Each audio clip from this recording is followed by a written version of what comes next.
whatever sense of inadequacy you feel is driven by a story. And a story you told yourself when you were too young to understand what was happening. Because if the same thing were to happen to your child, you wouldn't allow them to think about themselves what you think about yourself. There's not a parent in here that would do that, would you? the answer is no. But nobody ever did for you what I'm doing for you right now. My specialty is in identity reconstruction and emotional healing. If you could change how you see yourself, everything would change. Elijah is a coach, he's a speaker, he's an author, and he's helping thousands of people free themselves from their past and live a life they were meant to live in a positive way. What would be possible if you weren't building from a place of inadequacy, but you were building from a place of wholeness? The impact you can make is 1,000 times greater than you can possibly imagine. What could you contribute? If you built from a place of, I'm already enough, now what do I want to give from here? Versus who do I need to be to matter? Because you already matter.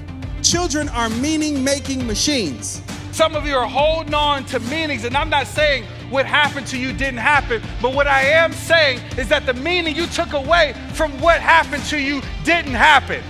And if you don't correct that child's meaning, then they grow up with the sadness, the anger, the hurt, the guilt, because you left it up to a child to decide what something means. It was insanely impactful and powerful. There were people here in tears, and I would venture to say that you can hire celebrities, you can hire famous people, and I would be hard-pressed to find anyone that can make a bigger impact than this guy. Because imagine walking into a courtroom and the judge is 8 years old, the jury is 8 years old, the prosecutor is 8 years old, the eyewitness is 8 years old, and there's no defense attorney, no cross-examinations allowed, and you're the one on trial. How fair of a trial would that be?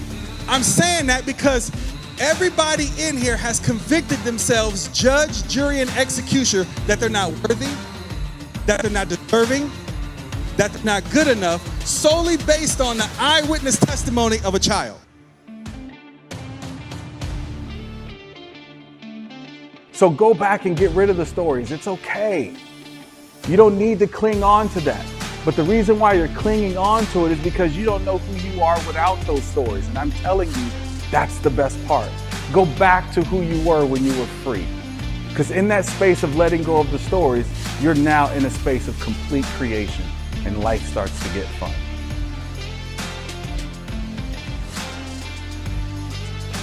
"85% of what you believe, you decided by the time you were 14, and you never went back and revisited that trial that was going on in your head. You never put that little kid back on the witness stand to cross-examine that little kid. If you've never done that, then I don't care how old you are, you're still a 14-year-old living those years over and over and over and over again. So you start to second guess what value you can bring. You were born enough. Just being a human being and your mere presence is enough.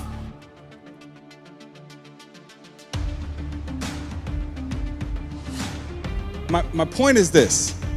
There's nothing wrong with you other than the fact that you believe something's wrong with you. Because the truth is, you don't have potential, you are potential.